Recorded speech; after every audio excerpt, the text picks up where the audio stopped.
വയനാട് കള്ളാടിയിൽ തുരങ്കപാതയ്ക്ക് സമീപം മണ്ണിടിഞ്ഞ് വൻ അപകടമാണുണ്ടായത്. അപകടത്തിൽ 2 മരണം സ്ഥിരീകരിച്ചു. നിരവധി വാഹനങ്ങൾ കുടുങ്ങിക്കിടക്കുകയാണ്. മണ്ണിനടിയിൽ ആളുകൾ കുടുങ്ങിക്കിടക്കുന്നുണ്ടോ എന്ന പരിശോധന തുടരുകയാണ്. 6 പേരെ രക്ഷപ്പെടുത്തി ആശുപത്രിയിലേക്ക് മാറ്റി.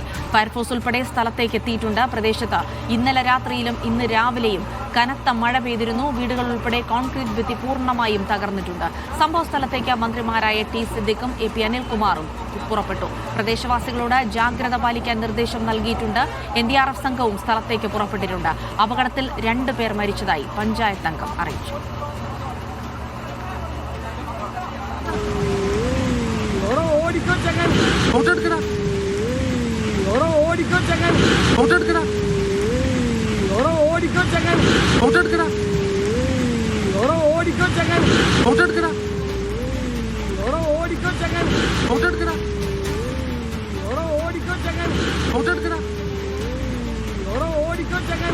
പിന്നെ ഇറ്റാച്ചി ഉൾപ്പെടേണ്ട സംവിധാനങ്ങളെല്ലാം അവിടെ അടിയന്തരം എത്തിച്ചിട്ടുണ്ട്. അതുമായി ബന്ധപ്പെട്ട് തന്നെ രക്ഷാപ്രവർത്തനം നടക്കുന്നുണ്ട്. ഇപ്പോൾ നിലവിൽ 4 പേരാണ് കിട്ടിയത്. അതിൽ 2 പേര് മരിച്ചു എന്നുള്ളതാണ് ഇപ്പോൾ അറിയാൻ സാധിച്ചത്. ആ ഭാഗത്ത് നിന്ന് മരിച്ച ഒരാളെ അവിടെ എസ്റ്റേറ്റ് ഹോസ്പിറ്റലിലേക്ക് മുണ്ടക്കൈ ഭാഗത്തേക്ക് ചുരമല ഭാഗത്തേക്ക് കൊണ്ടുപോയിട്ടുണ്ട്. ഇവിടുന്ന് കിട്ടിയാൽ നമ്മൾ നേരെ വിംസ് ഹോസ്പിറ്റലിലേക്ക് കൊണ്ടുപോയിട്ടുണ്ട്. നാച്ചുറൽ ലാൻഡ് സ്ലൈഡ് അല്ല ഉണ്ടായിട്ടുള്ളത്. ഇത് മാൻമെയ്ഡ് സ്ലൈഡാണ് ഉണ്ടായിട്ടുള്ളത്. ശാസ്ത്രീയമല്ലാത്ത രീതിയിൽ മണ്ണ് കൂട്ടിയിട്ടതുമായി ബന്ധപ്പെട്ട അപകടമാണ് അവിടെ ഉണ്ടായിട്ടുള്ളത്. ഇങ്ങനെ അപകടം സംഭവിക്കും എന്നുള്ളതിന്റെ സൂചന വളരെ കൃത്യമായി മീറ്റിംഗിലും അല്ലാതെയും കൊങ്കൺ അധികൃതരുടെ മീറ്റിംഗിൽ ഉൾപ്പെടെ നൽകിയിരുന്നതാണ്. പക്ഷെ അതിൽ വേണ്ട നടപടികൾ സ്വീകരിക്കുന്നതിനുള്ള പാളിച്ചയുണ്ടായിട്ടുണ്ട്. അത് സർക്കാർ ഗൌരവത്തോടു കൂടി കാണുന്നു. അതിൽ പരിശോധനയുണ്ടാകും.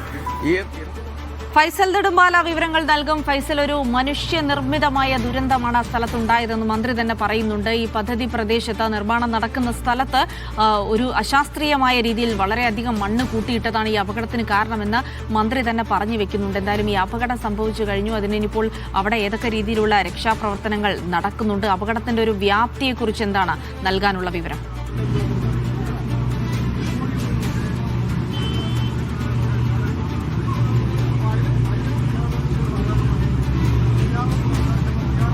ഇറങ്ങി പുഴയിലൂടെ പോകുന്ന ഒരു വലിയൊരു തരത്തിലുള്ള ഒരു ഈ നാട്ടുകാർക്ക് ഉണ്ടായിരുന്നു. അന്ന് തന്നെ നമ്മൾ വ്യക്തമായി പറഞ്ഞതാണ്, അശാസ്ത്രീയമായിക്കൊണ്ടുള്ള ഒരു മണ്ണ് നീക്കം ചെയ്യലാണ് ഇവിടെ ഉള്ളത്.